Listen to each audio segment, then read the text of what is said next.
अब बात करें यहूदी की लड़की की। यह नाटक पारसी शैली में लिखा गया है। पारसी शैली में नाटक बहुत ही कम खेले जा रहे हैं। हालत यह है कि आज की पीढ़ी के अभिनेता पारसी शैली के बारे में जानते तक नहीं। नाटक यहूदी की लड़की आगा हर्ष कश्मीरी द्वारा लिखा गया बहुत प्रसिद्ध नाटक है।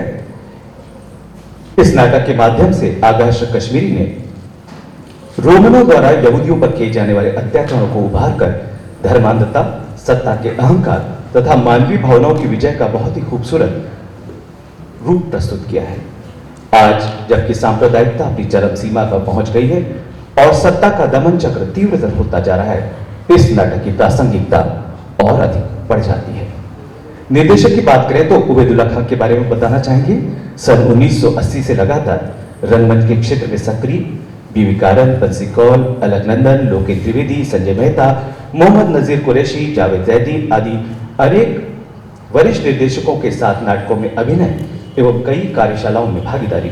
लगभग 60 नाटकों में अभिनय, जिसमें टंकारा का गाना, पंचतंत्र, सोनचरैया, काली माई, दिलेर मां, दुलारी बाई, आषाढ़ का एक दिन, आलमगीर, इस साले साठे का क्या करें, क्या करेगा काजी, एक और दुर्घटना, बड़ी बुआ जी, पथ मनुष्य जगन ह, दो कष्टों का सवार, लीला नंदलाल की, सादर आपका आदि नाटकों में आपने प्रमुख भूमिकाएं निभाई हैं।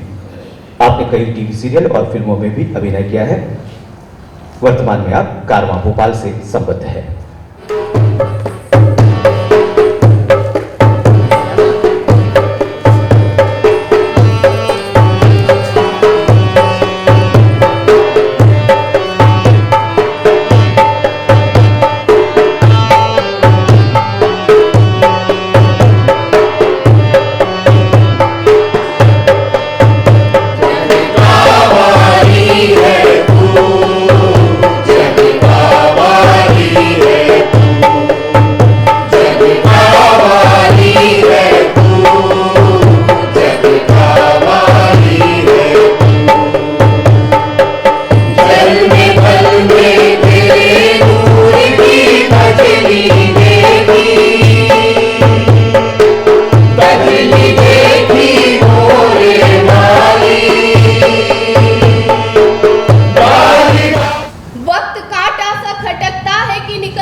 तकदीर पे उल्टा असर तकदीर का, वो भी अब मिलता ही नहीं जो था मेरी तकदीर का।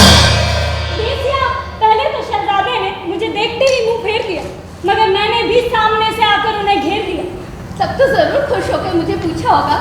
पूछा ना पड़ेगा, वहां तो कुछ और ही है लेखा। तुम्हें बुत मानकर जो करते थे तौकीर पत्थर की, अब उसके दिल में शायद आ गई है तासीर पत्थर की। मेरे प्यारे मार्कस। डेसिया, तुम यहाँ किसके फिराक में? तुम्हारे इस्तियाक में। आए ना मेरे पास कई दिन गुजर गए, अब क्या हम ऐसे आपके दिल से उतर गए? जो दिन थे आने जाने के वो दिन गुजर गए, अब तो दिल तेरे अदा का निशाना हुआ। दिल तेरे अदा का निशाना हुआ।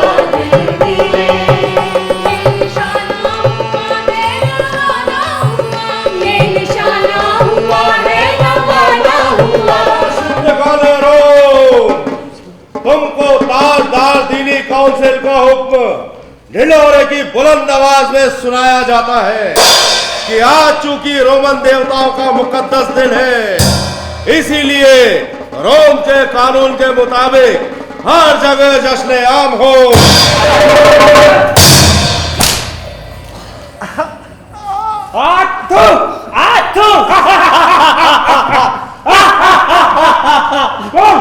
बोल रोमन कौन जिंदाबाद, बोल रोमन कौन जिंदाबाद। अगर हम जानते तो तुम्हें जिंदगी और आजादी कभी ना बख्शते। जिंदगी और आजादी? इस मुल्क रोम में ये दोनों कहाँ हैं? ये हमारी कौम को किसी कीमत पर नहीं मिल सकते। तुम में रहम, इंसाफ और ईमानदारी कहाँ है?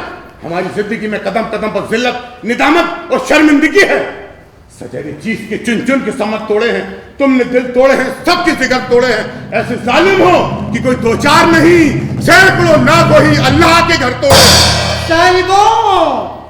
सुनी बातें खसूमत की, यह सरासर तौहीन है रोमन हुकूमत की। अगर रहम न हो तो हुकूमत किस काम की?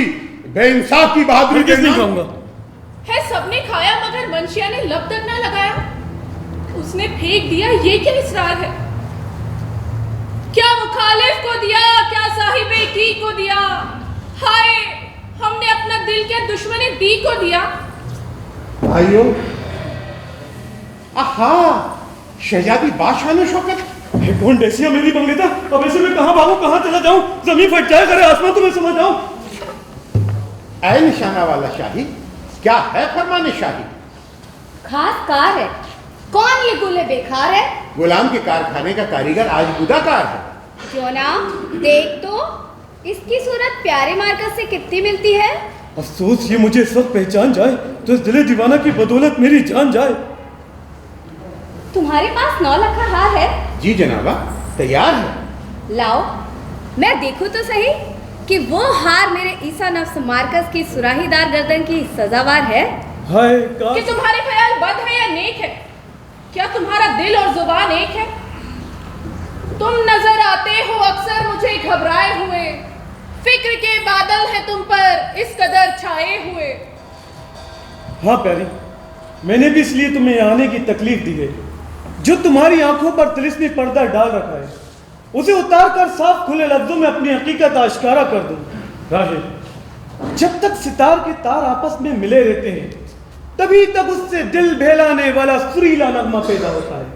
मगर तुम्हारे बाप की जिद ने ठोकर मारकर इस मोहब्बत के सांस का तार अलग कर दिया।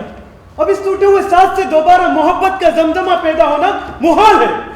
पहले मेरा कुछ और ख्याल था, अब कुछ और ख्याल है। अब ना वो बात रही, वो ना जोश मुझे। अब तुम भी कर दो मेरी तरह फरामोश मुझे।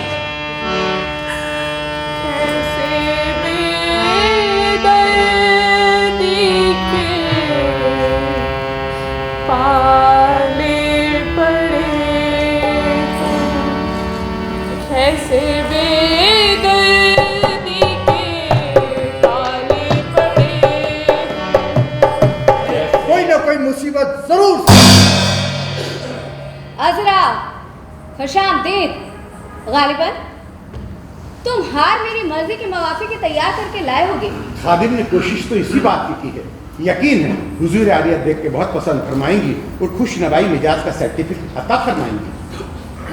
बहुत अच्छा, बहुत खूबसूरत। ये दिलकश हार जब मेरे ईसा नफ्स मार्कस की सुराहीदार गर्दन का हार होगा तो बड़ा पुरबहार होगा। शहजादी, इस हार को पहले मंदिर में भेजकर दुआए दम से पाक बनाया जाए, उसके बाद शहजादे के गले में पहनाया जाए। तो फिर ये क्यों नहीं कहता कि अमीरों के साथ ताज़ा के लिए है और गरीबों के साथ अमीरों के ठोकरों के लिए है? बेशक और मजहबी पेशवा, तुम्हारा गम है गम, मुफलिस का सदमा एक कहानी है। तुम्हारा ऐश ऐश, हमारा आसमानी है। बचपन बुढ़ापा, बहुत बुढ़ापा भी जवानी है। तुम्हारा खून है खून, हमारा खून पानी है। इधर औलाद जाती है, अंधेरे में पड़ा था, क्या खबर थी मुझको इस दिल की। जवानी इसकी और मेहनत मेरी बर्बाद जाती है। आदिल सुल्तान, क्या बेटे की मोहब्बत और इंसाफ में जंग हो रही है? हाँ, मगर फतेह इंसाफ को ही मिलेगी। फिर तो इंसाफ मिलना चाहिए। जरूर मिलेगा जनाबे वाला से। हाँ, मुझसे। कहा छोड़ दो उसको कि तुम बोलो, हंसो उसके साथ। मैं कभी दिल ना हिले दगा को दूंगी, दिल अगर दूंगी तो अपने खुदा को दूंगी। उसको मैं आपकी खातिर न कभी छोड़ूंगी, अपना दम तोड़ूंगी, उसका भी दम तोड़ूंगी। नहीं अजीज साहिल, नेकी का नतीजा बेकार नहीं। चलो आओ अदालत में कह दो शहजादी का कसूर नहीं। कसूर नहीं? जिसने मुझे गौर किनारे लगा दिया वो कसूरवार नहीं। मैं न गवारा उसकी जुदाई जीते जी मंजूर करूंगी। साथ जीऊंगी साथ मरूंगी, प्यार किया है प्यार करूंगी। बेखबर, प्यार में जीना तुझे मालूम नहीं, सच्चे आशिक का करीना तुझे मालूम नहीं। प्यार में यार की राह में तवक्कुफ न करे, सर भी कट जाए राह यार में तौफ न करे। अपने किए की आप सजा क्यों न पाए शमा, खुद क्यों जले, कर न किसी को जलाए शमा। तैयार हूं, मगर मैं प्यार में जब छोड़ने से नाचार हूं। बदबख्त यहूदी, मेरी सलाह तेरी बकाया हयात के लिए है, तेरी रूह की निजात के लिए है। आदमी की निजात का सच्चा रहने में सब दीनी तरीका है। हर तरफ से रास्ता है, खाना है अल्लाह का, देर काबा या कलीसा फेर इस राह का। अपनी अगर जान है तो सब कुछ है, अपना ईमान है तो सब कुछ है, अपना इम्कान है तो सब कुछ है, अपना यज़दान है तो सब कुछ है। हज़रो हज़रो, ये मेरी मेहरबानी है कि मैं तेरी जान बचाने को तैयार हूं, वरना तू जानता है कि मैं यहूदियों की सूरत तक से बेजार। हाँ, और उसी बेजारी और नफरत का नतीजा है कि कुदरत ने तुम्हारा गुरूर तोड़ दिया है, तुम्हारे घर बार बीवी बच्चे सब कुछ छीन कर तुम्हें दुनिया में तना जले और तोड़ने के लिए छोड़ दिया है। पिछली जिंदगी के वाकया तू कैसे जानता है? रोमन अजरा आज से नहीं, पिछले 16 वर्ष से तुझे जानता है। तुम ही हो जो हजारों बच्चों के यतीम बनाया, लाखों औरतों का बेवा बनाया। खुदा पर जुल्म आश्कारा तुम्हारा, हमें याद है जोर सारा तुम्हारा। खुलेगी हकीकत हमारी तुम्हारी, जब इंसाफ होगा हमारा तुम्हारा। मैंने तेरी यहूदी अपनी और अपनी बेटी की खैरियत चाहता है तो बता कि रोम की तबाहकुन और खौफनाक आग से मेरी बेटी को किसने निकाला और किसने पाला? अच्छा, बताता हूं, मगर एक शर्त है। बोल, वो क्या? जब मैं सारे राज जाहिर कर दूं तो मेरे हाथ का इशारा पाते ही इसे खौफनाक शोलों में झोंक दिया जाए और मेरे सीने में भी आपदार खंजर भोंक दिया जाए। मंजूर है तो सुनो,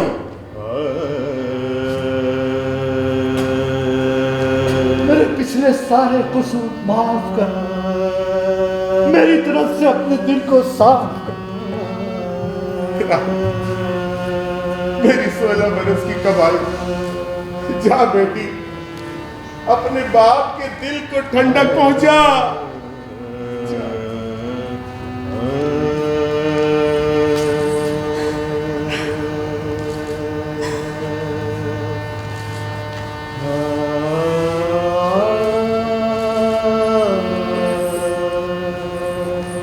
नहीं मेरे मोहसिन हजरत, जिस तरह ये आज तक तुम्हें अपना बाप समझती आई, उसी तरह जिंदगी भर समझेगी। और जिस दीन के दामन में ये परवरिश करदा हुई, अपनी जिंदगी की आखिरी सांस तक उसी में रहे। मेरे मोहतरम बुजुर्ग, मेरे मुकद्दस बाप, जिसके तकद्दुस ने मुझे बुत परस्ती से निकालकर खुदा की गुलशन की गुलचीनी का इफ्तिखार बख्शा है, कभी ना भूलूंगी। आपकी हमेशा की इज्जत और खिदमत से मुंह ना मोड़ूंगी। राहिल, मैं अपनी गुज़िश्ता बेवफाई से निहायत शर्मिंदा हूँ और जो सज़ा इस जुर्म की देना चाहो उसे कबूल करने को तैयार हूँ।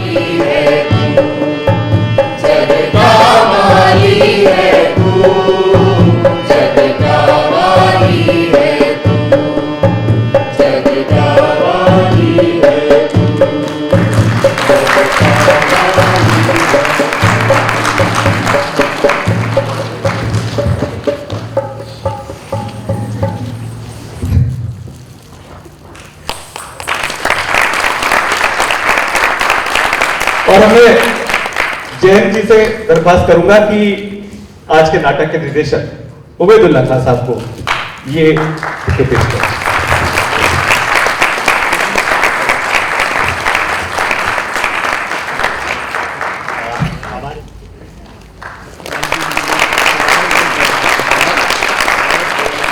थैंक यू मांगे भैया। एक सेकंड बोलना जी जी जी। नहीं, मेरी आवाज़ आएगी। ये नाटक हम लोगों ने बीएम शाह साहब के द्वारा निर्देशन में किया था, उसमें जयंत भी थे और मैं भी था, और मैं तहे दिल से इस पूरी टीम की मेहनत को सलाम करता हूँ। धन्यवाद मुझे यहाँ बुलाने के लिए। और अब मुझे लगता है कि मैं चुपके से आके प्ले देखता हूँ तो मुझे नहीं आना चाहिए, या तो मास्क लगा के आना चाहिए जिससे पता ना चले कि मैं हूँ। धन्यवाद, सबको बधाई, सबको मैं जानता हूँ, सब अच्छे बहुत बढ़िया नाटक किया है। फिर से एक बार बधाई। और इस समारोह की शुरुआत का सबसे मतलब अच्छा नाटक मैं देख पाया। धन्यवाद। चांदनी मालवी और 2 दिन पहले ये बात जुड़ी थी अपना और ये देसिया के रूप में थे हमारी स्मिता, बहुत अच्छी एंकर भी हैं, और मार्कस के रूप में थे यूसुफ खान, डांसर्स में भी अंजलि मेरावी, अली मंजू, आप भी डांसर्स में भी रोल भी किया। और ये है राजा के रूप में सागर ने, भूपेंद्र सागर ने। और आपने देखा राहिल के रूप में श्रुति सिंह, और अजरा के रूप में थे हमारे नैमा जी, जो हमारे सीनियर।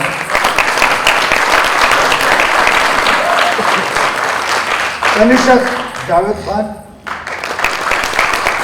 ये सिपाही शुभम, ये हर्ष झा, और हमारे स्टेज मैनेजर थे शकील चांद।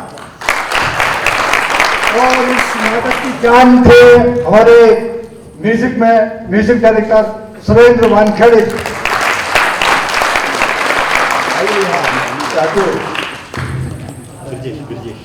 और लाइट में थे ब्रजेश सनई जी। संकेत भारत जो गा रहे थे हारमोनियम पे, इन्होंने उत्तम संगत की। संकेत भारत। और ये ब्रिजेश है हमारे प्रकाश आकल्पक। और दोस्तों इसके साथ ये भी बताना चाहेंगे कि इस नाटक के निर्देशक है उबैदुल्ला खान।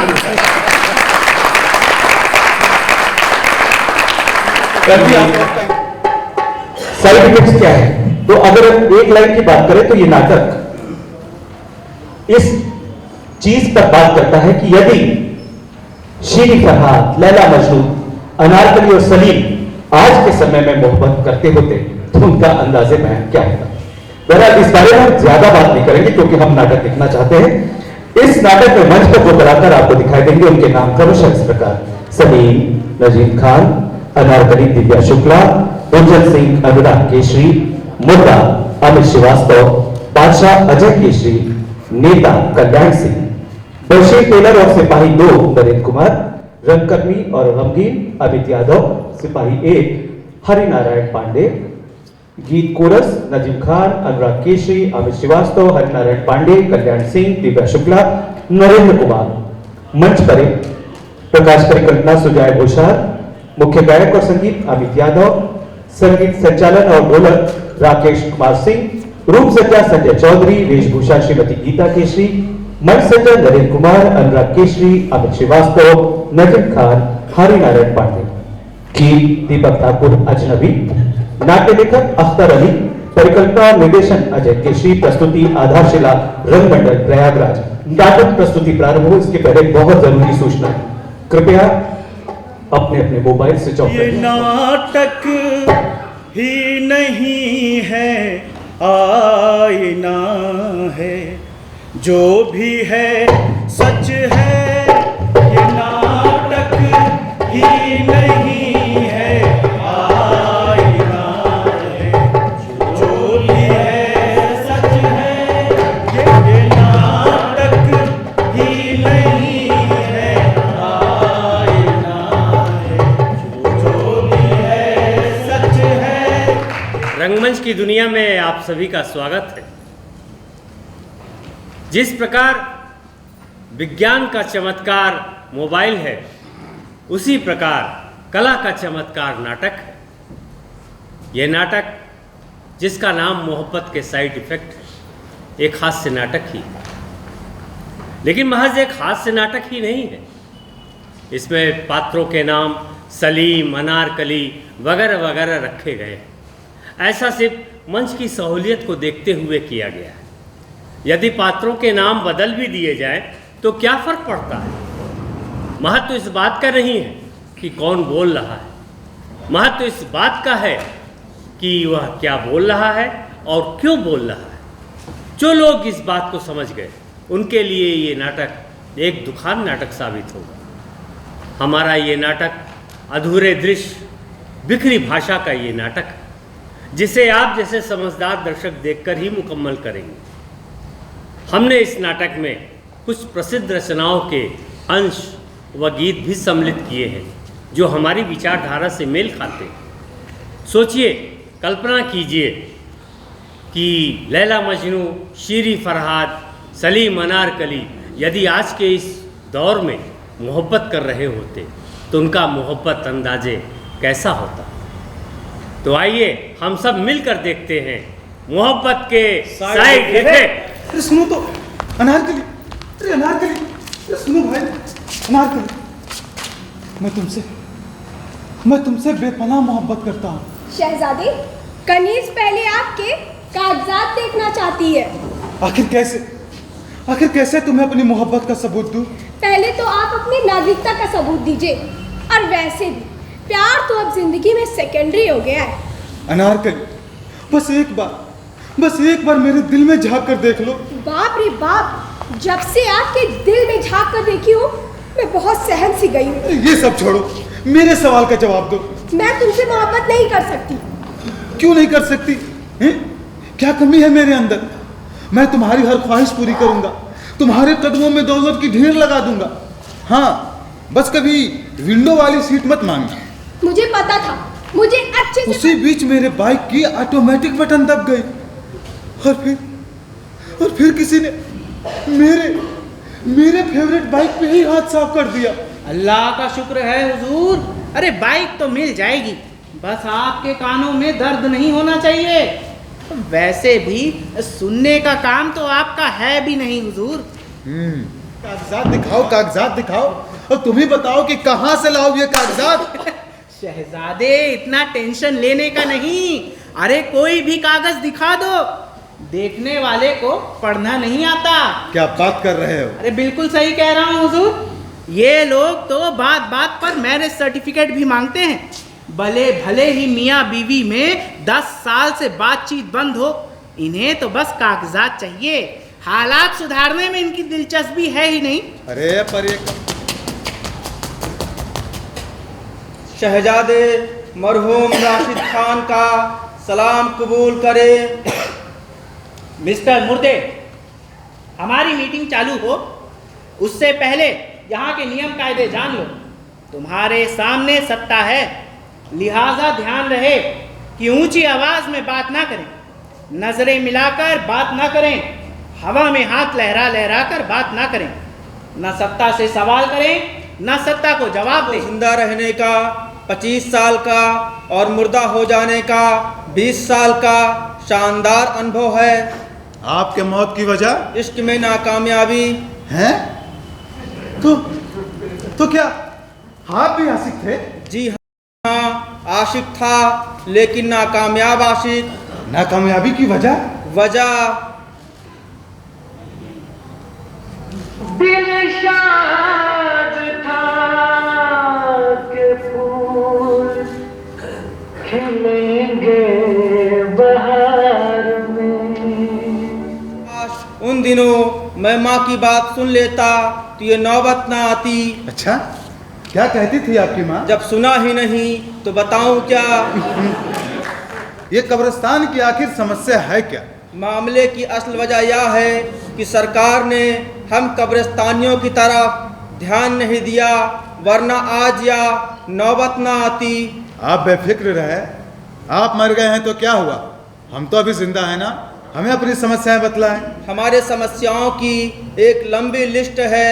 अहम समस्या यह है कि मरने वालों की तादाद बढ़ती ही जा रही है, लेकिन कब्रिस्तान में इजाफा नहीं किया जा रहा है। हम कब्रिस्तान के लिए और जगह मुहैया नहीं करा सकते। अगर हम ऐसा ही करते रहे तो एक दिन पूरा शहर, फिर पूरा मुल्क ही कब्रिस्तान हो जाएगा। छोड़ दो मुझे, मैं बेकसूर हूँ। अरे कौन है ये और इसे यहाँ क्यों लाया गया है? हुजूर, ये बहुत खतरनाक प्राणी है, जिसकी हमें बहुत दिनों से तलाश थी। खतरनाक प्राणी? बहुत खतरनाक हुजूर।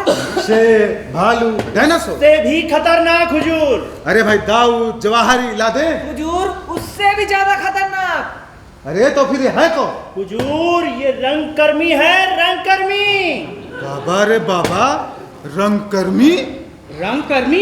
अरे इसकी तलाशी लिया हुजूर, इसके झोले से बहुत ही खतरनाक सामग्री बरामद हुई है। अरे क्या मिला, छुरी या चाकू? उससे भी खतरनाक वस्तु हुजूर। अरे तो क्या पिस्तौल या बंदूक? उससे भी ज्यादा खतरनाक हुजूर। अरे तो क्या अणु बम, परमाणु बम? उससे भी खतरनाक वस्तु हुजूर। इसके झोले से नुक्कड़ नाटक बरामद हुआ है, नुक्कड़ नाटक। एक काम करो, वो जो रेप और हत्या का मामला है ना? हाँ हुजूर, जिनके आरोपी आज तक पकड़ाए नहीं गए। हाँ वही, उसी आरोप में इसे गिरफ्तार कर लो। अरे कैसी बात कर रहे हैं हुजूर, मैंने कोई बलात्कार नहीं किया। अरे तुम किए हो, तुमको याद नहीं है। ले जाओ इसे।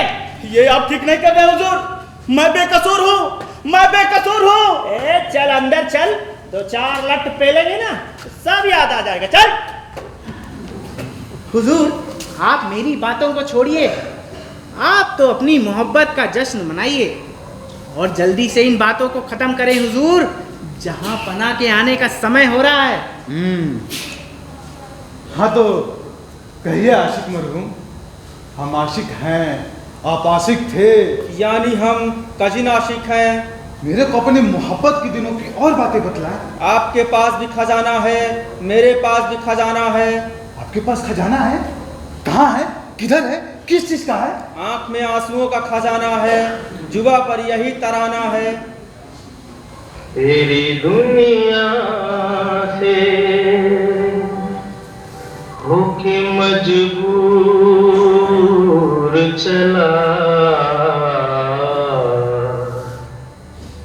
मैं, बहुत दूर बहुत दूर बहुत दूर चला तेरी दुनिया से। किसी से प्यार के 2 बोल सुन लेते हैं तो हमारा जी हल्का हो जाता है। इस जालिम जमाने को ये भी मंजूर नहीं। अब मेरा जी घबरा रहा है। अनारकली को बुलाया जाए। अनारकली, अनारकली। कनीज हाजिर है। अनारकली, तुम्हारे साथ ये मौसम फरिश्तों जैसा है। तुम्हारे साथ ये मौसम फरिश्तों जैसा है। तुम्हारे बाद ये मौसम बहुत रुलाएगा, बहुत रुलाएगा। ये दिल तुम बिन कहीं लगता नहीं, हम क्या करें। तस्वीर में कोई बसता। बोलो ना, क्या बात है? अब इतना बोल रहे हो तो सुन लो। मैं तुमसे शादी नहीं कर सकती। तुम्हारे घर के हालात भी ठीक नहीं है। आए दिन तुम्हारे अम्मी अब्बू आपस में लड़ते झगड़ते। अरे वो बिल्कुल नहीं लड़ते, ये बहुत पुरानी बात हो गई। अच्छा, पर ये चमत्कार कैसे हुआ? इसे ही कहते हैं हमारी अब्बा जान की कूटनीति। कूटनीति? हाँ, जब से उन्होंने अम्मी जान से कहा है कि बेगम लड़ना बुढ़ापे की निशानी होती है, तब से अम्मी जान बिल्कुल चुप हो गई है। अच्छा ये बताओ कि आखिरी बार लड़ने की वजह क्या थी? बाप रे बाप, बात इतनी बढ़ गई थी कि अगर ये बात नाना और मामू को पता चलती ना तो लाशें बिछ जाती, लाशें। ठीक है, ये बताओ कि गलती किसकी थी? यकीनन अब्बा हुजूर की। मुझे पता था, मुझे अच्छे से पता था कि गलती हमेशा आदमियों की होती है। छोड़ो, ये बताओ कि हुआ क्या था? अरे कुछ खास नहीं। तुम तो जानती हो कि अब्बा हुजूर आए दिन रोज किसी न किसी खास महफिल में जाते हैं। तो एक दिन वो आए और अम्मी जान से बोले कि बेगम आज किसी खास महफिल में जाना है, आप तैयार होकर इंतजार कीजिएगा। क्या कर रहा है?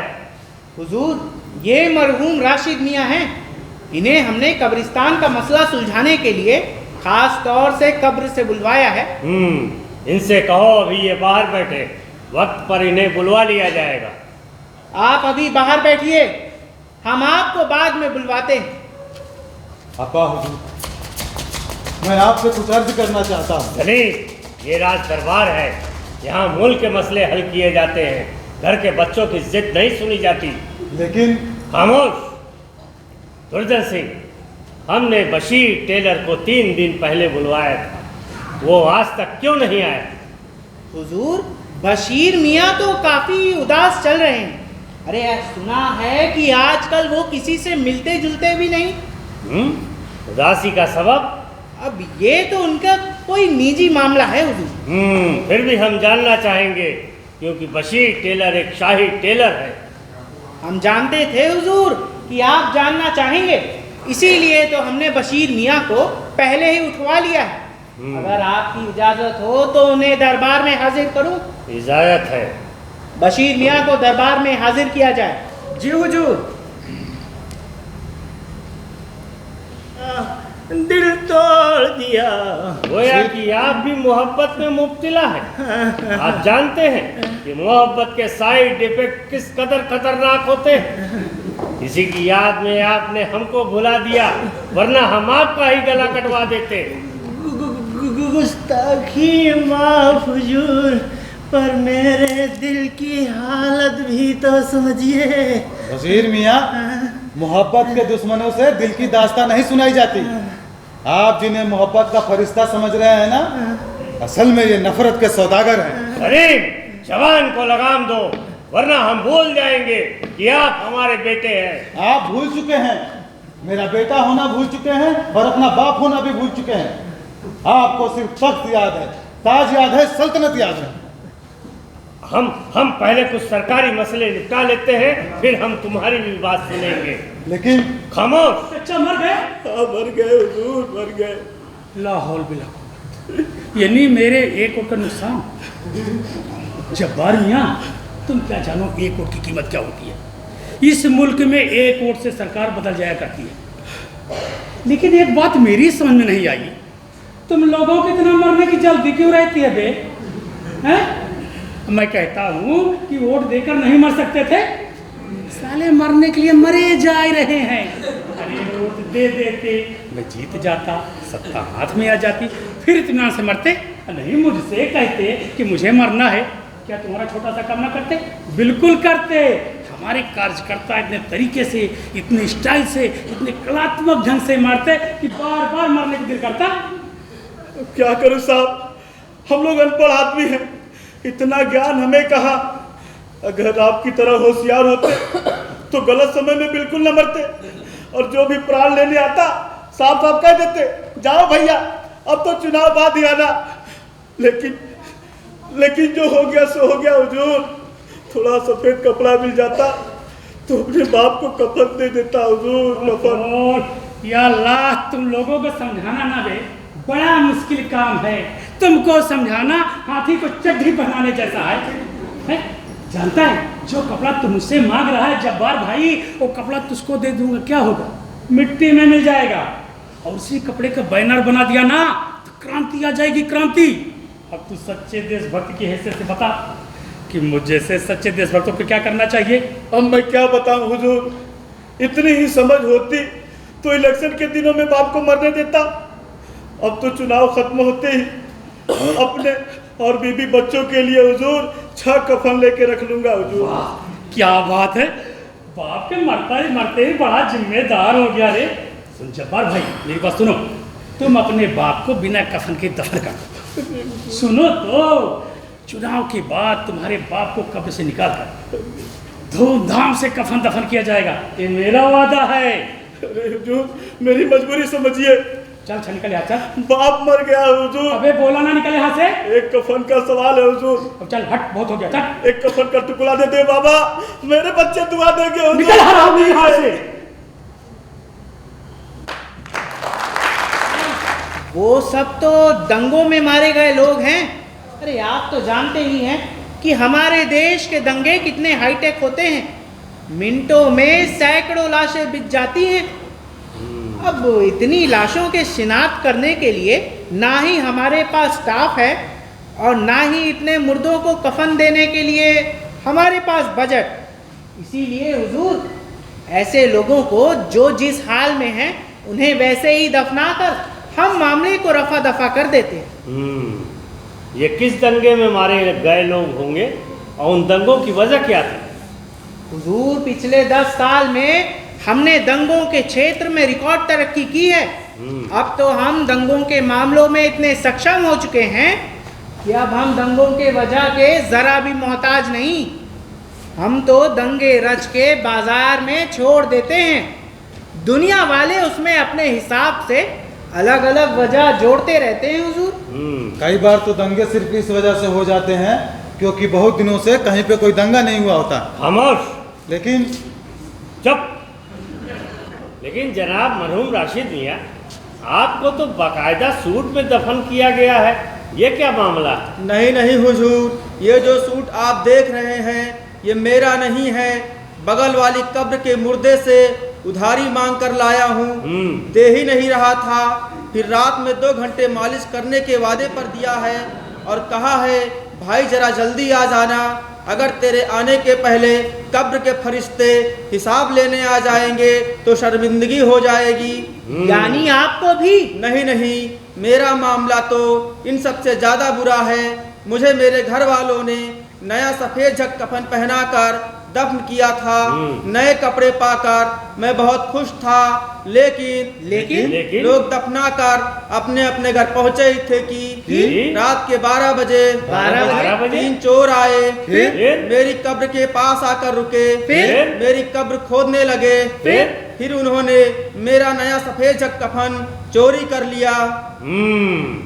यानी हमारे मुल्क में कफन चोर भी हैं। हुजूर, शराब, तंबाकू और गुटखे ने हमारे नौजवानों को यहाँ तक पहुँचा दिया है जहाँ पना मुझे कब्रिस्तान में रहने का कई वर्षों का एक्सपीरियंस है। उस लिहाज से मैं जिंदा लोगों के बीच कुछ कहने की इजाज़त चाहता हूँ। इजाज़त है। हर मौत की खबर ऐलान है, ऐ जिंदा इंसान संभल जा और तू भी इस मौत की तैयारी कर ले। जब हम किसी की अंतिम यात्रा में शामिल होते हैं तो यह यात्रा एक संपूर्ण वृत्त चित्र होता है, वह last journey complete documentary film होती है। देश बदलेगा तो दुनिया बदलेगी। जनाब मरहूम राशिद मियाँ, फिलहाल आप अपनी कब्र में वापस जाइए, हम जल्द ही इस मसले का कोई न कोई हल निकालेंगे। जो हुक्म जहाँ। अब्बा हुजूर, बड़े दुख के साथ कहना पड़ रहा है कि आपने ये जो रियाया के दिल में भय भरा है ना, ये आज उसी का नतीजा है कि मुल्क में आज चारों तरफ अफरा तफरी मची हुई है। सलीम, तुम जितनी बातें कर रहे हो उतनी तुम्हारी उम्र नहीं। हमने अपने मुल्क के सभी लोगों का एक साथ समान व्यवहार किया है, चाहे वो किसी भी जाति या मजहब का क्यों ना हो। यही है वो नफरत की बीज। आप हर चीज में जाति और मजहब को क्यों लाते हैं? इंसान को इंसान क्यों नहीं समझते? सलीम, हमारा मुंह मत खुलवाओ। मुंह तो क्या, मैं तो आपका खजाना तक खुलवाऊंगा। याद रखो, अगर तुम इसी तरह बातें करते रहे तो हम तुम्हें अपने खजाने से एक कूटी कौड़ी नहीं देंगे। आप नहीं देंगे तो क्या हुआ, हम अम्मी जान से ले लेंगे। तुम्हारी अम्मी के पास है ही क्या? अम्मी के कदमों में जन्नत है, जन्नत। जो लोग केवल आशिक और माशुका की मोहब्बत को ही मोहब्बत समझते हैं, अरे वो क्या खाक मोहब्बत समझते हैं? इंसान के मोहब्बत का तजर्बा बहुत बड़ा है। मुल्क से मोहब्बत, दीन से मोहब्बत, तालीम से मोहब्बत, उस्ताद से मोहब्बत, जानवरों से मोहब्बत, परिंदों से मोहब्बत। ये दुनिया एक बहुत बड़ा कारखाना है जो मोहब्बत की इलेक्ट्रिसिटी से चल रही है। जो लोग वर्षों पहले दुनिया से जा चुके हैं, अगर हम उन्हें आज भी याद करते हैं तो जरूर वो अपने पीछे कोई ना कोई मोहब्बत की किस्म छोड़ गए हैं। दुनिया के जिस्म में मोहब्बत रूह की तरह मौजूद है और जिस दिन ये निकल जाएगी ये दुनिया भर भरा के गिर पड़ेगी।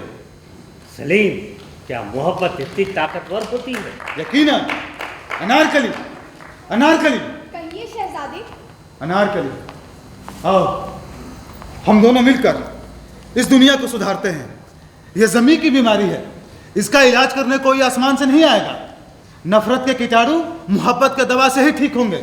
हाँ शहजादे, मोहब्बत की दवा से ही नफरत के कीटाणु नष्ट होंगे। मोहब्बत के दवा से ही नफरत के कीटाणु नष्ट होंगे। मोहब्बत की दवा से ही नफरत के कीटाणु नष्ट होंगे। मोहब्बत के दवा से ही नफरत के कीटाणु नष्ट होंगे। मोहब्बत की दवा से ही नफरत के कीटाणु नष्ट होंगे। जिंदाबाद देश में ओ गांधी बाबा आवा फिर से अपना देश में। ओ गांधी बाबा आवा फिर से अपना देश में।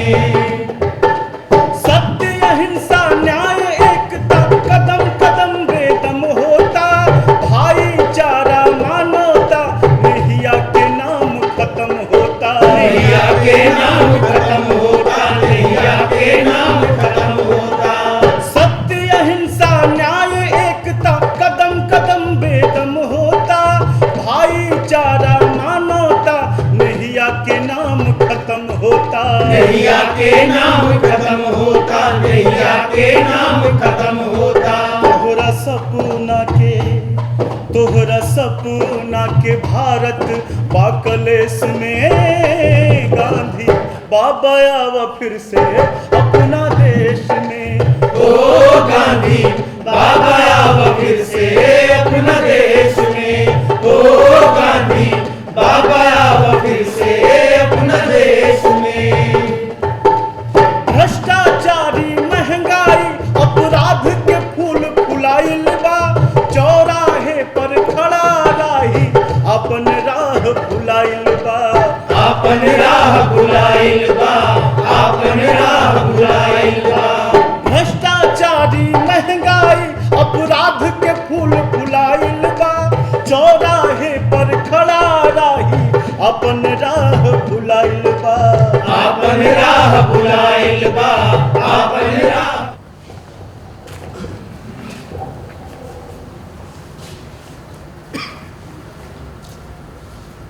सलीम की भूमिका में नजीम खान,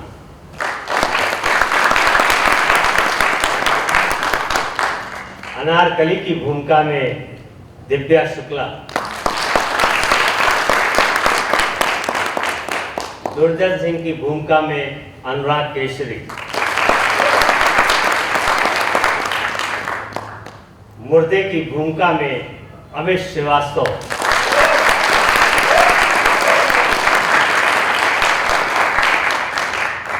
बशीर टेलर और सिपाही 1 की भूमिका में नरेंद्र कुमार, सिपाही 2 की भूमिका में हरनारायण पांडे, नेता की भूमिका में कल्याण सिंह और मुख्य गायक और रंगकर्मी और गमगीन की भूमिका में अमित यादव।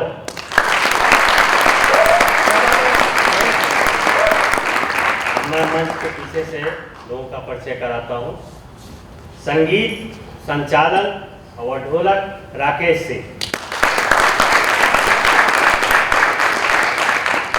रूप सज्जा संजय चौधरी,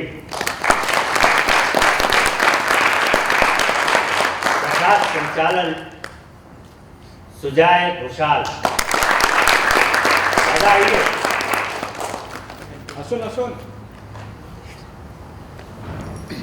इसमें गीत जो गाया गया है वो दीपक ठाकुर जी का लिखा हुआ था।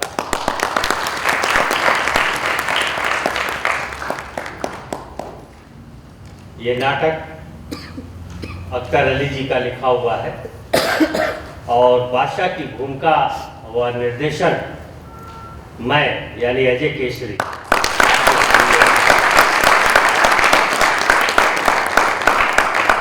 आज हमें बहुत खुशी हो रही है कि आप लोगों ने हमें भरपूर सहयोग दिया, हमारी प्रस्तुति को सराहा, हमें बहुत अच्छा लगा।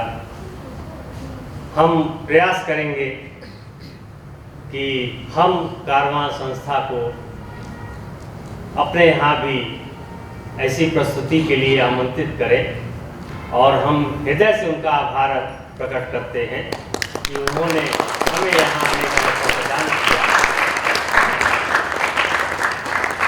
बस मैं आप सभी से यही कामना के साथ। दोस्तों 2 मिनट और सबसे पहले कारवां की ओर से उत्तर दूं। ये आपने हमारे प्रति जो भी भावनाएं व्यक्त की उसका हम स्वागत करते हैं। कारवां के लिए ये बहुत सौभाग्य का क्षण होगा अगर हम आपके पास आएं और आपके शहर में अपनी कोई प्रस्तुति कर पाएं। और आभार बतरे क्या मानना, एक दूसरे को हम रंग के माध्यम से इस रंग आंदोलन को गति दे रहे हैं दरअसल जी। और अब मैं मोहम्मद नजीर कुरैशी साहब से दरख्वास्त करता हूँ कि वो तशरीफ लाएं और इस अवसर पर हमारे निदेशक जो आज के हमारे अतिथि निदेशक हैं इन्हें स्मृति चिन्ह देकर के नवाजें और हमारे सभी कलाकारों के लिए प्रमाण पत्र भी हम दे रहे हैं जो समय की कमी की वजह से हम सिर्फ डायरेक्टर साहब के हाथों सुपुर्द कर रहे हैं और वो आप सभी को वितरित करेंगे।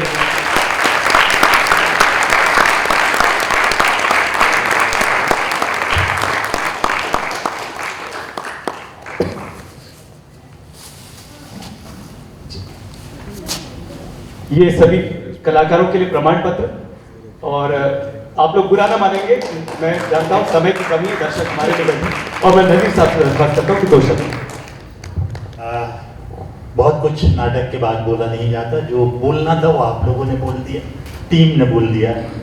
खास तौर से मैं पूरी टीम को बधाई देना चाहूँगा एक अच्छी प्रस्तुति के लिए, और स्पेशली अमित यादव को कि जब मैंने सीडी देखना शुरू करी तो पहला गाना सुनने के बाद ही मैंने ये तय कर लिया था कि इस नाटक को आमंत्रित करना है। और आज पूरी टीम का परफॉर्मेंस देखकर मुझे तो बहुत अच्छा लगा, और मेरे दर्शकों को भी। आइंदा हमारा रिश्ता कायम रहेगा इसी उम्मीद के साथ। बहुत बहुत शुक्रिया, और दर्शकों को भी बहुत बहुत हम नाटक डॉक्टर आप भी को हम देखेंगे। इसका निर्देशन किया है मोहम्मद नजीर कुरैशी साहब ने, जो कि कारवा के समन्वयक, सूत्रधार और वरिष्ठ निर्देशक हैं।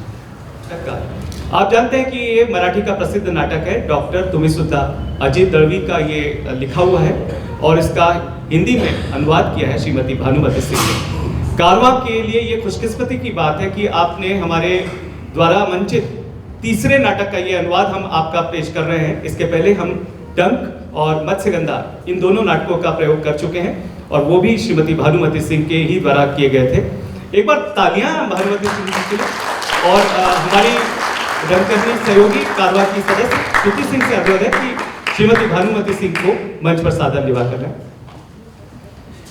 और एक हमारे बीच में हमारे ही कारवा से वाबस्ता रंगकर्मी और वरिष्ठ समाज सेविका और इन दिनों युवा निर्देशिका के रूप में भी ख्याति प्राप्त, उनकी एक पुस्तक भी बहुत चर्चित है, श्रीमती प्रियंका शक्ति ठाकुर हमारे बीच में उपस्थित है। मैं उनसे भी अनुरोध करता हूं कि यहां पर आए। तालियां।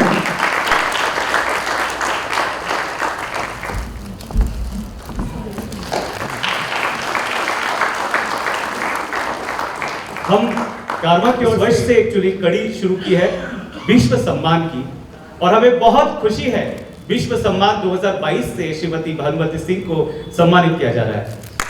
लखनऊ से वाबस्ता और दर्पण, लखनऊ से संबद्ध श्रीमती भानुमति सिंह वरिष्ठ अभिनेत्री, निर्देशक और अनुवादक हैं। आपने मराठी के 10 चर्चित नाटकों का हिंदी में अनुवाद किया है।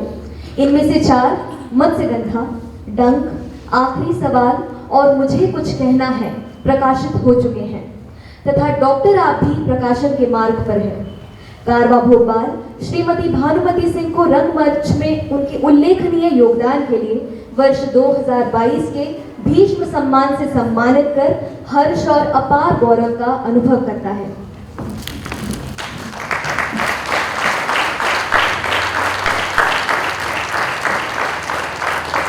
और प्रियंका जी से अनुरोध है कि ये इस अवसर पर संयोजित स्मृति चिन्ह श्रीमती भानुमति सिंह को भेंट करें।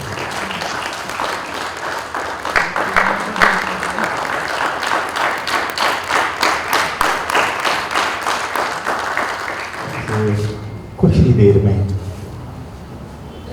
नाटक डॉक्टर आप मूल लेखक अजित दलवी, अनुवाद श्रीमती भानुमति सिंह। नाटक के बारे में ब्रोशर में हालांकि लिखा ही जा चुका है, लेकिन 2 लाइन में मैं बताना चाहूँगा कि नाटक आधारित है मेडिकल प्रोफेशन के मैल प्रैक्टिसेस और सिद्धांतवादिता के बीच एक तकरार के रूप में आपको देखने को मिलेगा कि व्यवसाय की प्रतिबद्धता क्या होना चाहिए और ये किस तरफ जा रहा है। अंत आप देखकर भी समझें तब उचित लगेगा। इसमें जो मंच पर है, जिन लोगों ने इस नाटक को मंच तक पहुंचाने में मदद की है, उसमें मंच व्यवस्थापक शकील और रहमान चांद, मंच परिकल्पना अंशुल कुकरेले, मंच निर्माण प्रभुदीप सिंह, रवि कनौजिया, सहयोग जावेद खान हैदर, परिधान उस्मा सुल्तान और समूह, मंच सामग्री चांद सैफू खान, रूप सज्जा समूह प्रयास, धोनी आदर्श शर्मा चिंटू, लेखक अजीत दलवी, अनुवाद भानुमति सिंह। मंच पर doctor Alka Jyoti Savarikar, Chhotu Javed Khan, doctor Satish Saiful Khan, doctor Agrawal Haidar Khan, doctor Avinash Vivek Savarikar Mridul, Manju Gupta Manju Raikwar, Suresh Anshul Kukrele और काका मनोज भामा। निर्देशन नज़ीर कुरैशी का और प्रस्तुति कारवां की। तो लीजिए प्रस्तुत है नाटक डॉक्टर आप भी। लेकिन मेरी बात सुने तब ना। अच्छा छोटू, आज की डाक लेके आ जाओ। अंदर रखिए। हाँ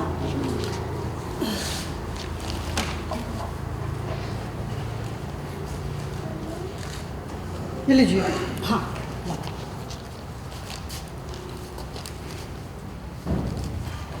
छोटू, आज बैंक से एक इंपॉर्टेंट लेटर आने वाला था। हेलो, हाँ बोल रही हूँ। कब से तकलीफ? नहीं, चिंता करने की कोई बात नहीं है। हाँ, आप उन्हें ले आइए। नहीं, आज नहीं, आज मुझे ज़रूरी काम से बाहर जाना है। आप कल ले आइए। हाँ जी, हाँ उसमें तकलीफ किस बात की। हाँ, it's okay, you are welcome mister Rastogi. अच्छा, रस्तोगी साहब थे।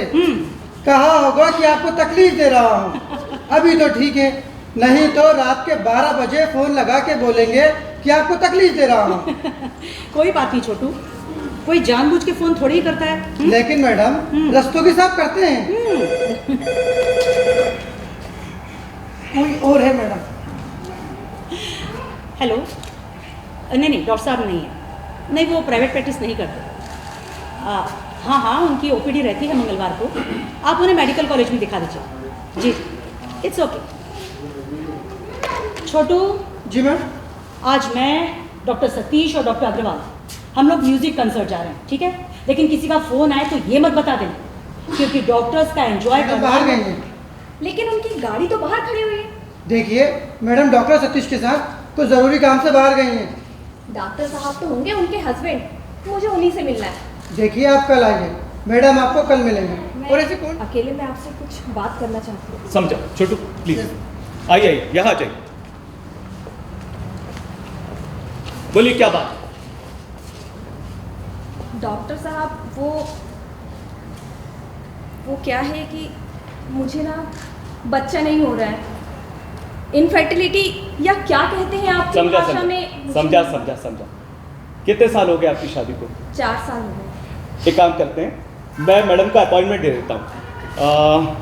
हाँ, अगले हफ्ते बुधवार की तारीख खाली है। बुधवार को 10 बजे सुबह आ जाइएगा। सर, ऑपरेशन हो गया और बिना मतलब अपेंडिक्स भी बाहर हो गया, लेकिन सर पेट दुखता ही रहा।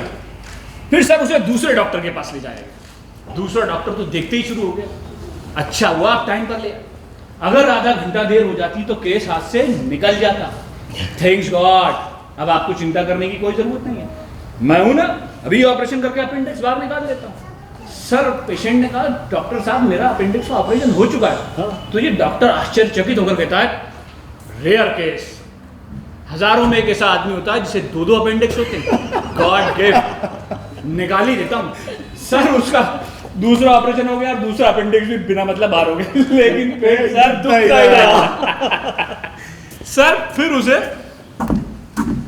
तीसरे डॉक्टर के पास ले जाएंगे। सर, तीसरा डॉक्टर तो पेट पे हाथ रखते ही शुरू हो गया। अच्छा हुआ आप टाइम पर ले आए, अगर आधा घंटा देर हो जाती तो केस हाथ से निकल जाता। थैंक्स गॉड, अब आपको चिंता करने की कोई जरूरत नहीं, मैं हूं ना, अभी ऑपरेशन करके अपेंडिक्स बाहर निकाल लेता हूं। तो पेशेंट ने कहा डॉक्टर साहब मेरा 2 बार अपेंडिक्स का ऑपरेशन हो चुका है। तो ये डॉक्टर खुश हो गए। उन्होंने अपने स्टूडेंट्स को बुलाया कि ये केस देखिए, मेडिकल जर्नल में रिपोर्ट करने लायक केस है। इस पेशेंट को हमेशा अपेंडिक्स उगाता है, एक काटो तो दूसरा तैयार, दूसरा काटो तो तीसरा तैयार। मुझे तो लगता है काट कर देखना ही पड़ेगा। सर, आखिर उस पेशेंट ने अपने पेट में चेन लगवाई ली कि डॉक्टर आराम से खोलकर अपेंडिक्स बाहर निकाल दे और काटने की जरूरत भी नहीं पड़े। क्या बात है सर, आज बड़े गंभीर हैं। ऐसा कुछ नहीं, दरअसल मुझे भी एक किस्सा याद आ गया। अच्छा, सुनाइए। हाँ सर, सुनाइए। देखिए भाई, आपके किस्से जैसा इंटरेस्टिंग तो नहीं है, थोड़े दिन पहले का है। देखो आपको कैसा लगता है। तो एक औरत थी, उसे बच्चा नहीं हो रहा था, बहुत इलाज करवाया, बहुत डॉक्टर्स के पास गई, कोई फायदा नहीं। इत्तेफाक से उसके हस्बैंड को भी कोई दोष नहीं था। हाँ, उस औरत के ट्यूब में कुछ गड़बड़ थी, तो ऑपरेशन हुआ। लेकिन ऑपरेशन करते समय डॉक्टर्स को पता नहीं क्या सूझा, उन्होंने उसका यूट्रस गर्भाशय निकाल दिया। इंटरेस्टिंग, क्या अपने शेयर का किस्सा? कहीं का भी हो सकता है। आगे क्या हुआ सर? आगे क्या, उस औरत को इस बात की जरा भी कल्पना नहीं थी। वो इलाज करवाती रही, दवाइयां लेती रही। आखिर कुछ समय बाद उसे पता चल गया कि उसका तो गर्भाशय ही नहीं है। तो वो जवाब तलब करने डॉक्टर के पास गई। तो डॉक्टर ने उसे क्या जवाब दिया होगा हल्का? सतीश, तुम्हारे उस अपेंडिक्स के पेशेंट को उल्लू बनाने के लिए तो डॉक्टर ने बहुत मजेदार तर्क गढ़े थे ना। अच्छा, अगर तुम उस औरत के डॉक्टर होते तो तुम क्या जवाब देते? अरे मैं बताता हूँ, बहन जी आपका यूटेरस कहीं गिर गया होगा। सतीश, तुम्हें क्या लगता है? सर डॉक्टर अग्रवाल ठीक ही कह रहा है। हमारे पास से जाने के बाद वो क्या कर रही थी किसको पता। कमाल है, जिंदगी में पहली बार तुम और अग्रवाल एक ही सुर में बोल रहे हैं। एक सुर के लिए चीयर्स। तुम्हें क्या लगता है अलका? कब आई थी मंजू गुप्ता? 2 घंटा पहले। अच्छा, क्या कह रही थी? वो किसी मुंबई के एक्सपर्ट डॉक्टर से मिली, उसने बताया कि उसका तो गर्भाशय है। कभी ना कभी तो ये पता चलना ही था। वास्तविकता क्या है? दरअसल मैडम एक मिनट, बात बता दो इन कसाईयों को। अरे कहाँ है कसाई? अरे कहाँ है वो डॉक्टर? अरे बुलाओ उसे, मुझे उससे बात करना। अरे बुलाओ भाई। देखिए आहिस्ता बोलिए। अरे क्या क्या आहिस्ता बोलूं? ये हॉस्पिटल है। अच्छा, मुझे लगा कसाई खाना है। मिस्टर, ये हॉस्पिटल है और यहाँ पर शांति रखनी चाहिए। शांति? साला हमारी गर्दन काटते हैं और हम ही से कहते कि शोर मत करो, शांति रखिएगा, बोर्ड लगाते हैं साले। चलिए चलिए अंदर। अंदर क्यों चले? अंदर जाके क्या होगा? डॉक्टर से बात और क्या? अरे जिन्होंने गर्दन काट के हाथ में रख दी उन्हीं से जाके पूछूं कि गर्दन क्यों काटी? नहीं, मैं यहीं रहूंगा और यहीं बैठूंगा और आने जाने वालों को सावधान करता रहूंगा, राहजरी करने वालों से। काका, अरे ओ काका। बोलो भैया। कहाँ जा रहे हो? अरे मैडम जी से मिलना है। अरे क्यों?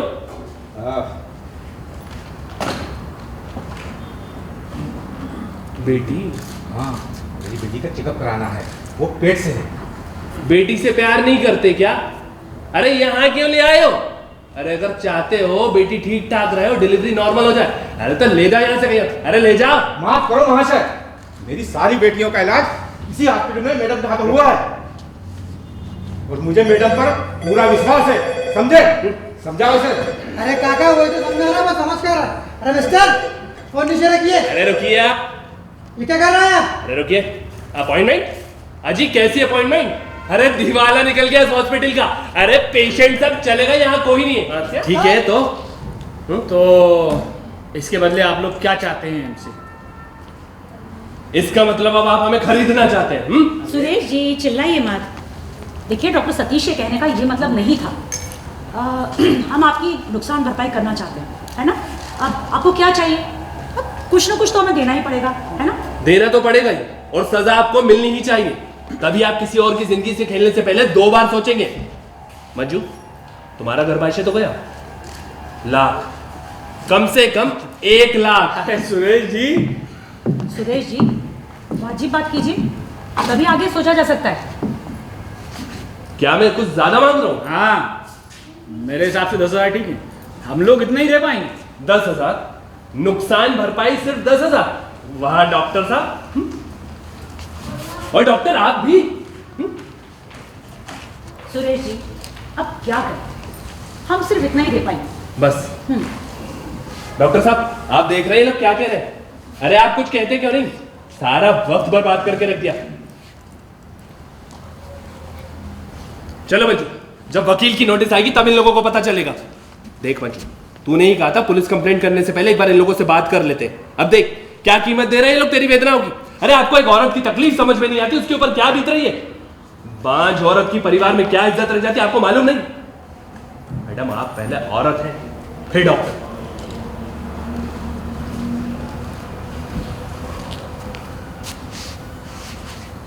हाँ डॉक्टर, आप भी।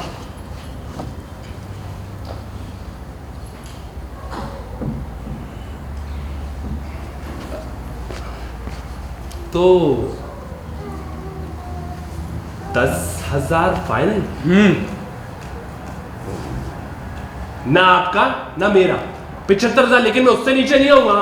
अरे सुरेश जी आप आइए, मैं आपको समझाता हूँ, आप मेरे साथ आइए। मंजू जी, आप क्या काम करती हैं? मैं एक लाइब्रेरी में काम करती हूँ। और सुरेश जी? एक इंजीनियरिंग कंपनी में मैकेनिक का काम करती हूँ। आपके घर में कौन कौन है? मेरे घर में सास ससुर, ननद और एक देवर है। अरे नहीं नहीं, ना 12 ना 15। अरे मेरी मिसेज का गर्भाशय के प्लास्टिक की थैली है। देख मंजू, ये लोग कैसे तेरे गर्भाशय का मोल भाव कर रहे हैं। और आप क्या कर रहे हैं? मंजू, मर गई मंजू। आप लोगों ने यहाँ पर मंडी लगा के रखी है।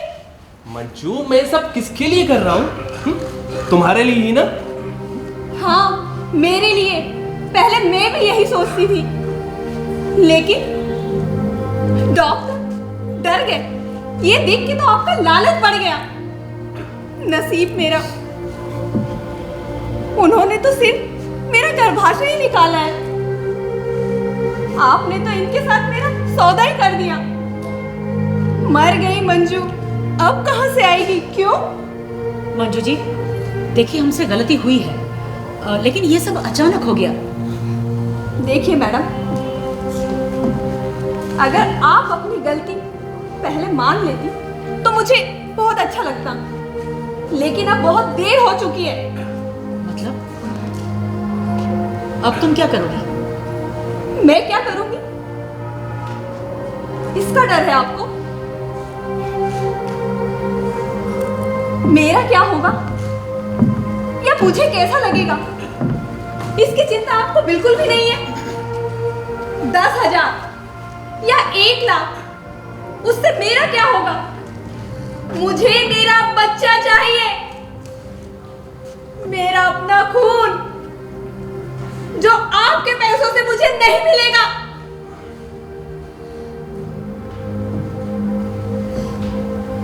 डॉक्टर अलका ने मेरा गर्भाशय नोच कर निकाल कर कूड़ेदानी में फेंक दिया है। अरे अरे, ये कैसी औरत है? अरे हम 70 से 30 पर आ गए, पर आप 15 से 30 तक नहीं आ सकते। चलिए अंदर चलकर बात करते हैं। चलिए।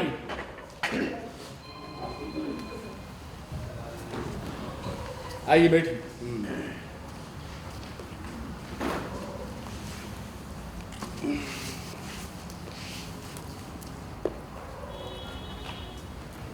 देखिए सुरेश जी, आप जो मांग रहे हैं वो हमारे बस की बात नहीं है। हाँ, वो तुमने पैसे नहीं दे पाएंगे आप। क्या नहीं दे सकते? अरे इतना बड़ा 3 मंजिला हॉस्पिटल बना रहे हो। अरे 10 करोड़ के लोन की बात तो सारा शहर जानता है, और 30,000 देने को तो कहा तो आपको ज्यादा लग रहा है। अरे उतना देने की आपकी हैसियत नहीं है क्या? अरे मेरी जेब में 10 लाख रुपए होता तब भी होलो ब्लॉक का 10 रुपए नहीं देता मैं आपको। होलो ब्लॉक?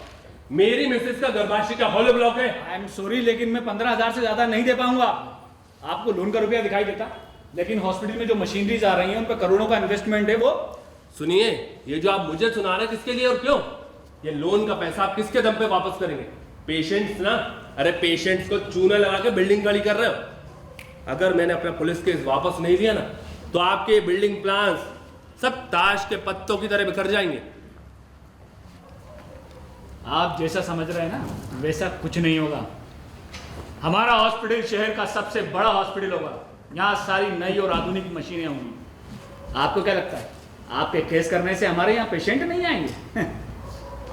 हो ही नहीं सकता। हमारे यहाँ नहीं आएंगे तो कहाँ जाएंगे? गवर्नमेंट हॉस्पिटल में, जहाँ के किस्से रोज अखबारों में छपते हैं वहाँ। ठीक है, तो फिर आप वो 15,000 भी क्यों दे रहे हैं? अरे रख लीजिए, आप ही के काम आएंगे। देखिए इसीलिए दे रहा हूँ कि हमारे पास कोर्ट के चक्कर काटने का टाइम नहीं है। ठीक है, तो फिर मैं चलूं?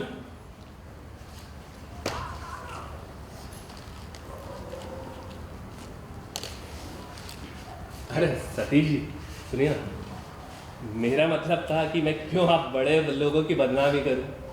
अरे इससे मेरा क्या फायदा? लेकिन आप तो किसी बात को मानने को तैयार ही नहीं है। अरे जाने दीजिए ना। ठीक है, मैं चलता हूं। देखिए सुरेश जी, आप मेरी बात को समझने की कोशिश करिए। देखिए, अगर किसी का हाथ पैर टूट जाता है तो कोई उसे 10-15 हज़ार से ऊपर नहीं देता। और फिर ये तो यूटेरस था, कोई इतना इंपॉर्टेंट पार्ट भी नहीं जितना कि हाथ पैर, इसीलिए 15,000 रुपये दे रहा हूँ। हाँ, अगर आपको समझ में आता है तो कल सुबह आइए, एग्रीमेंट पर साइन करके अपनी पुलिस कंप्लेंट वापस दे दीजिए और आपको आपके पैसे उसी वक्त मिल जाएंगे। अब जाइए और सोचकर बताइएगा। सतीश जी मैडम। क्या कहते हो? चिंता मत करिए, आप साइन करेगा।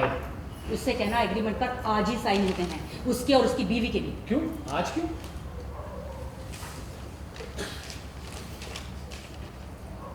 कब आई नोटिस? अभी। सुरेश, हाँ ये सब क्या है? क्या हमें कोर्ट का नोटिस? क्या इसका क्या मतलब है? यहाँ मिलकर हमसे सुलह करने आते हो और पीठ पीछे वकीलों से मिलकर हमें नोटिस भिजवाते हो, और हम लोग यहाँ कितने डरे हुए हैं ये देखने यहाँ आते। डॉक्टर साहब मुझे कुछ समझ नहीं आ रहा है। अब तो तुम्हें एक कौड़ी भी नहीं मिलने वाली। मैडम का यूटेरस चाहिए? क्या समझते हो तुम अपने आप को? तुम्हारी हिम्मत कैसे हुई ये सब कुछ करने की? तुम्हारी बीवी उस दिन बोली तो लगा गुस्से में बोल रही है, लेकिन कोर्ट से नोटिस? जाओ अब प्रूफ करो। डॉक्टर के खिलाफ केस करते हो और ऊपर से यूटेरस मांग रहा है। जाओ, जो करना है करो, जाओ। डॉक्टर साहब मुझे सच में कुछ नहीं जानता मैं। झूठ मत बोलो। तुम्हारी बीवी के लिए कोई और नोटिस भेजेगा क्या? क्या वो खुद ये सब कुछ कर सकती है? काफी आगे निकल आए हैं। अब जो भी बातें होंगी वो समझदारी से, और ये बातें तो व्यक्तियों के बीच की बातें होंगी। अविनाश, आपने इस प्रोफेशन में मुझसे 4-5 साल ज्यादा ही देखे होंगे, है ना? यहाँ मंजू गुप्ता जैसे कितने ही केसेस आते रहते हैं, ये तो आप जानते हैं। फिर आपने इसी केस को इतना दूर क्यों दिया? क्योंकि अलका मंजू गुप्ता के साथ बहुत अन्याय हुआ है। उसका आपसे मिलना महज एक इत्तेफाक था अविनाश। अगर उस दिन आप हमारे साथ प्रोग्राम में आते तो।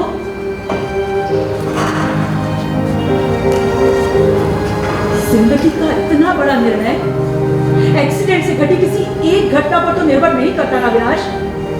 देखो अलका, अगर मंजू गुप्ता का केस नहीं लिया होता तो मैंने ऐसा ही कोई दूसरा केस जरूर लिया होता। हमारे प्रोफेशन की कमजोरियों को खत्म करने का ये तरीका अपनाया आपने। अच्छा, तो अब ये केस खत्म होने के बाद क्या करने का विचार है आपका? क्या कहना चाहती हो?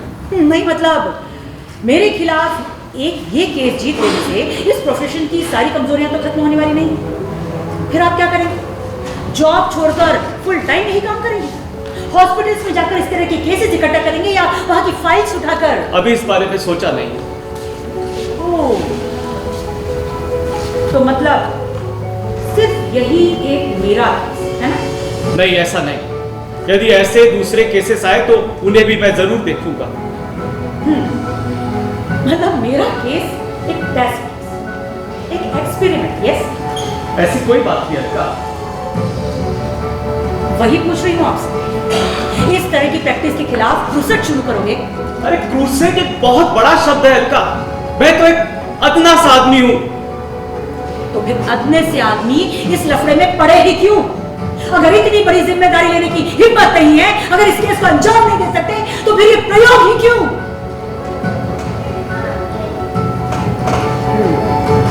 अब समझिए, बिना हाथ पैर हिलाए घर बैठे ही केस मिल गया, इसलिए, है ना? Alka, now you are being unreasonable. इस केस से मेरा क्या होगा, इस बात की कल्पना की है आपने? मेरी सारी मेहनत, ये हॉस्पिटल खड़ा करने का सपना, ये सब तो छोड़िए।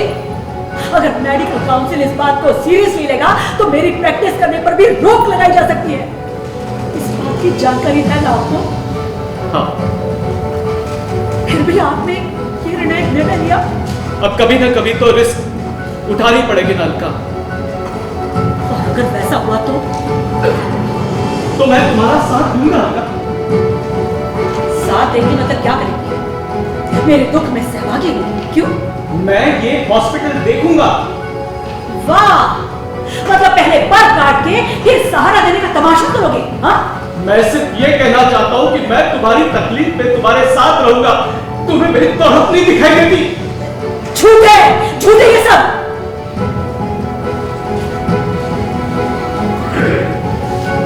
कोई किसी का साथ नहीं देता।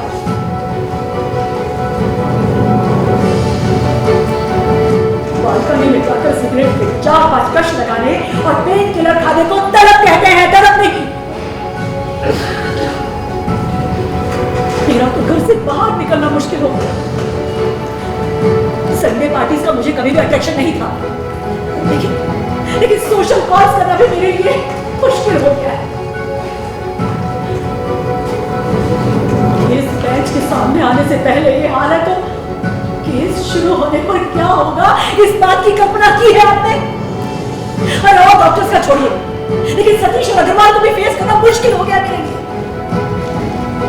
ये बात और है कि वो लोग कुछ कहते नहीं है, लेकिन क्या सोचते होंगे?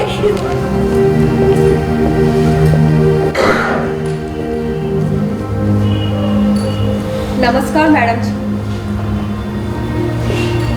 मैं जानती हूँ आप मुझसे नाराज हैं, लेकिन मैं आपसे कुछ कहना चाहती हूँ।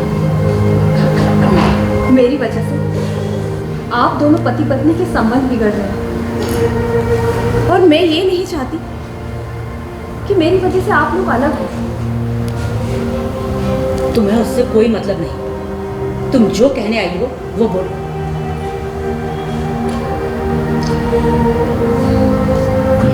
केस चलता है, एक पार्टी जीत जाती है और दूसरी हार जाती है। जीतने वाला समझता है कि उसने दुनिया जीत लिया, लेकिन वास्तविकता यह है कि उसे कुछ नहीं मिलता। मैडम जी, अगर आप मुझे अपना गर्भाशय दे भी देती तो मेरा कोई फायदा नहीं होता, क्योंकि मेरा हस्बैंड मुझे छोड़ के जा चुका है। अगर आप एक बार मुझे हाँ कह देती तो मुझे बहुत अच्छा लगता। बस यही कहने आई थी मैं आपसे। अच्छा, तो मैं चलती हूँ मैडम जी।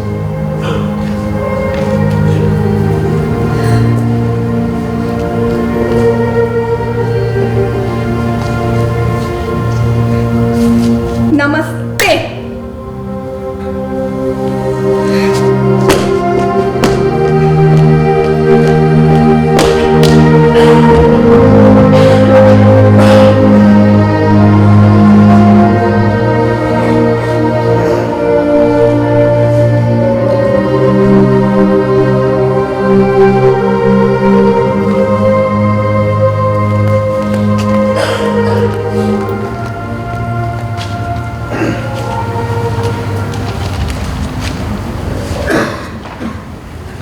हाँ जी सर। आइए। Good evening madam. शिरीन आई थी आज। क्या? मिठाई लेकर। अच्छा। उसे जीवन दान जो मिल गया, बड़ी खुश थी वो। क्या किया सतीश तुम? कुछ नहीं, पहले थोड़ा डरा दिया, फिर समझा दिया, क्योंकि कोर्ट में केस था। जज अगर यूटेरस देने को कहता तो यूटेरस चाहिए, इसलिए मैंने शिरीन को कह दिया उसे यूटेरस चाहिए। व्हाट? लेकिन ऐसा किया क्यों? अरे ऐसा करना पड़ता है, पेशेंट का विश्वास जीतना पड़ता है। मैंने ज़्यादा कुछ नहीं करा, मैं जो सीधा ओटी में ले गया, बायोप्सी वगैरह कुछ भी नहीं करा। कोर्ट का निर्णय होता तो क्या, तो बच्चे हैं उसके। मैं इतना जानता हूँ, अगर पेशेंट ने केस करा तो नुकसान की भरपाई डॉक्टर क्यों दे? बिल्डिंग ढह जाने के बाद कॉन्ट्रैक्टर नुकसान की भरपाई दूसरा फ्लैट बेचकर ही करता है ना, वैसे ही मैं भी पेशेंट से वसूल करके करूंगा और क्या। और हमारा दूसरा नुकसान, हमारा अधूरा हॉस्पिटल, उसको भी ऐसे ही पूरा करना पड़ेगा ना। मतलब और कितनी शिरीन? क्या हुआ उसका, थोड़ा सा डरी तो गई थी बस। सतीश, अग्रवाल अंदर चल, अंदर चल कर बात करते हैं। चल।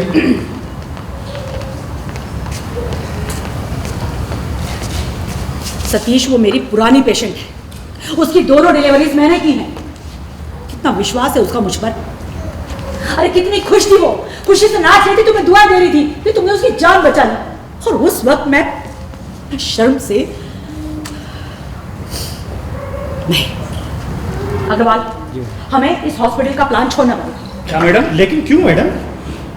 क्योंकि जिस रास्ते पर मैं चल पड़ी हूँ वो यहाँ ले आएगा, ये आज मुझे श्री ने दिखाया है। अविनाश के आर्गुमेंट्स जो मंजू की मदद नहीं कर पाए वो आज मुझे श्री ने सिखाया है, इसलिए। और हॉस्पिटल के वास्ते लिया हुआ कर्ज उसका क्या होगा? उसे मैं वापस कर दूंगी। और सारे डॉक्टर की कमिटमेंट्स? उनसे मैं बात करूंगी। और मैं और अग्रवाल, हमारा क्या? हाँ मैडम। अग्रवाल का क्लिनिक तो चल ही रहा है। अच्छा, इसका मतलब बचा सिर्फ मैं। और मेरा क्या? सतीश, मैं तुम्हें क्लिनिक खोलने में मदद करूंगी और तुम्हारी क्लिनिक में कंसल्टेशन भी दूंगी। इसका मतलब पिछले 3 सालों से मैंने इस हॉस्पिटल के लिए जो दिन रात मेहनत करी है उसकी कीमत सिर्फ कंसल्टेशन? पिछले 6 महीने से जो मैंने केस की टेंशन ली उसकी कीमत सिर्फ कंसल्टेशन? हम दोनों ने मिलकर एक सपना देखा था, आपका एक्सपीरियंस और मेरी मेहनत, उसके लिए मैंने दिन रात तिगड़म भिड़ाकर लोन लिया। बैंक का कर्ज बंद होने के बावजूद भी कंस्ट्रक्शन का काम चालू रखने की मैंने पूरी कोशिश की। इस सब की कीमत 0। आप अकेले निर्णय कैसे ले सकती हो? प्रोजेक्ट बंद? नहीं, आप ऐसा नहीं कर सकती। तुम्हें जो समझना है समझो, लेकिन अब कुछ नहीं हो सकता। सतीश, मैं तुम्हें क्लिनिक खोलने में मदद कर रही हूँ ना, कर रही हूँ।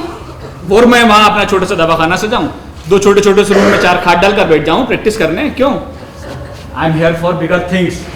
कहाँ 100 बेड का हॉस्पिटल, कहाँ 4 खाट का nursing home? No, not me. I don't want anything. I am going to Mumbai. Good idea, तुम्हारी जगह वही है। और अभी तो तुम यंग हो और जिस तरह से तुम सोचते हो आप मेरी सोच को झेल नहीं पाएंगे। और आप क्या बुद्धि हो गई है? या ना किए हुए गुनाह की सजा आप अपने आप को दे रही हैं? तुम कुछ भी कहो, लेकिन तुम यहां मत रुको। मेरा इतना अपमान आज तक किसी ने नहीं करा। शिरीन का केस सुनने के बाद आपको झटका लगा, मैं जानता हूं, लेकिन आप सोचिए मैंने ऐसा क्यों किया। टेक योर टाइम, कोई जल्दी नहीं है। मैं इस शहर में बहुत बड़ी क्रांति लाने वाला था मेडिकल प्रैक्टिस में, लेकिन आप मेरे साथ ऐसा नहीं कर सकती। आप मेरे साथ विश्वासघात कर रही हैं। आप मुझे इस तरह बीच मझधार पर नहीं छोड़ सकती। हाथ हटाओ सतीश। इसका मतलब आपने पहले ही सोच लिया था कि केस खत्म होते ही सतीश को भगा देंगे, प्रोजेक्ट स्क्रैप कर देंगे? क्यों? नहीं, ऐसा कुछ भी नहीं। आपसे अच्छे तो डॉक्टर साहब हैं, उन्होंने पहले ही बता दिया था। इस तरह बीच रास्ते में तो नहीं छोड़ा। गुड बाय डॉक्टर अलका, अच्छा लेसन पढ़ाया आपने इन 3 सालों में। सतीश, तुम सही कह रहे हो।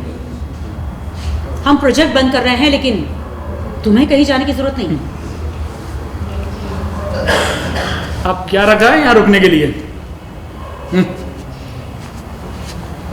सतीश,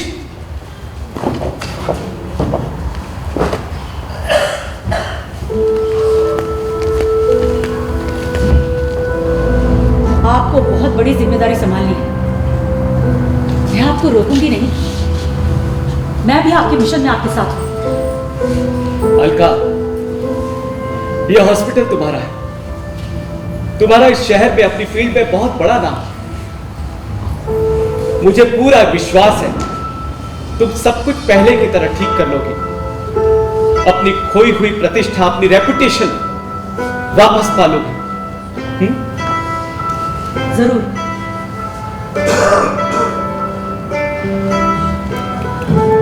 मैं अपनी पूरी जिंदगी इस हॉस्पिटल के लिए दे दूंगी। सब कुछ पहले जैसा करूंगी। मेडिकल प्रोफेशन की प्योरिटी को बरकरार रखूंगी। कभी भी कोई अनएथिकल काम नहीं करूंगी। I promise.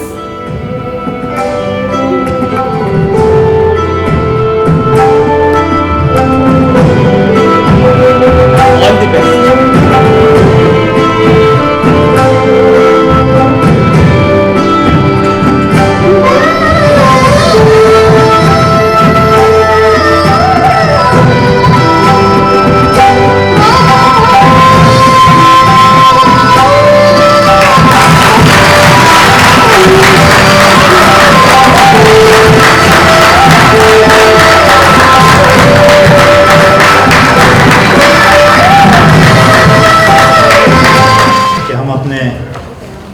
कलाकारों से परिचय करा दें आपका।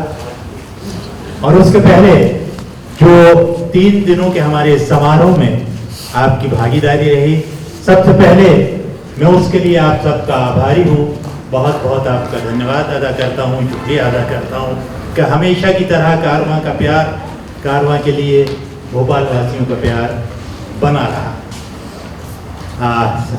इसके साथ ही मैं भानुमति सिंह जी का भी शुक्रिया अदा करता हूँ जो लखनऊ से हमारे नाटक को देखने या हमें आशीर्वाद देने हमारे बीच में उपस्थित रहीं। भानुमति सिंह जिन्होंने इस नाटक का अनुवाद किया।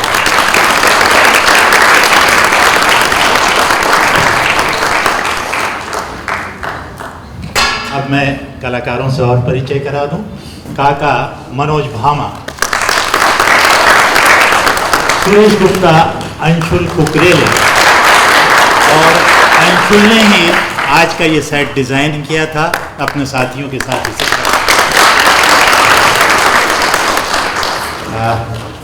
Doctor Agrawal, Haidar Khan, doctor Alka, Jyoti सावरीकर, doctor Avinash, Vivek सावरीकर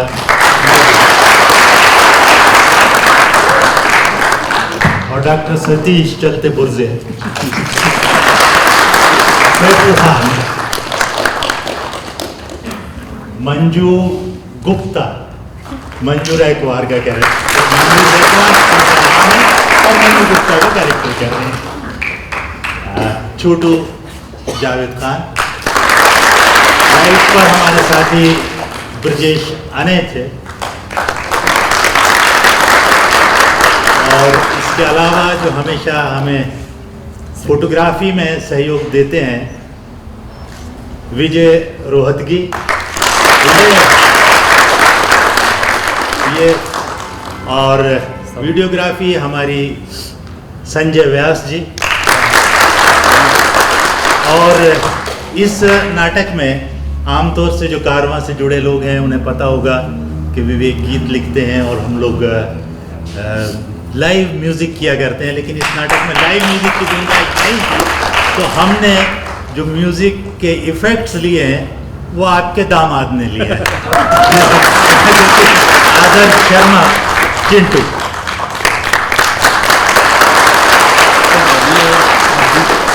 और इस सेट को जो खड़ा करने में और लोगों ने सहयोग दिया, प्रदीप सिंह और रवि कनौजिया।